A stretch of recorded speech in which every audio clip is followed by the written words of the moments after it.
Hey everyone, welcome back to Forex Cracked. If you're new here, make sure to hit that subscribe button for more insights on mastering the Forex markets. Today we're diving into a hot topic, day trading versus swing trading in Forex. Which one is right for you? Let's break it down. First, for those who are new, let's quickly define what day trading and swing trading mean in the context of Forex. Day trading is all about short-term positions.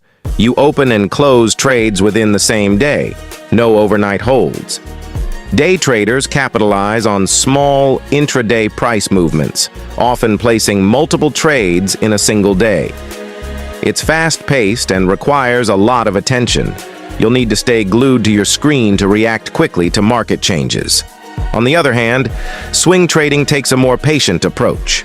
Swing traders hold positions for days or even weeks, waiting for larger price movements. They aim to capture trends or swings in the market. You don't need to be glued to your screen all day. Instead, swing traders often rely on technical and fundamental analysis to predict larger market movements. So, what are the advantages and disadvantages of each? Let's start with day trading. Pros of day trading? Well, you're not exposed to overnight risk. You can close out all positions by the end of the day, and if you're quick, you can capitalize on lots of small price changes. But the downside is it's high stress, requires constant monitoring, and trading costs can add up fast with so many trades. Now for swing trading, the pros?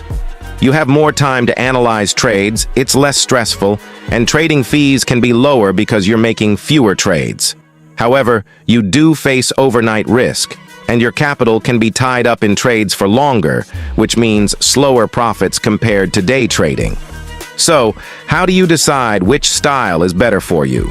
It really depends on your personality, lifestyle, and risk tolerance. If you thrive in fast-paced environments, enjoy making quick decisions, and have time to dedicate to constant market monitoring, day trading might be for you. However, if you prefer a slower, more methodical approach and don't mind holding trades for a few days or weeks, swing trading could be your ideal fit. At the end of the day, there's no right or wrong choice. It's about finding what works best for you and your goals in the Forex market. So, are you a day trader or a swing trader? Let me know in the comments. Don't forget to like this video, subscribe, and hit that notification bell so you never miss out on more Forex tips from Forex Cracked. Thanks for watching, and I'll see you in the next one.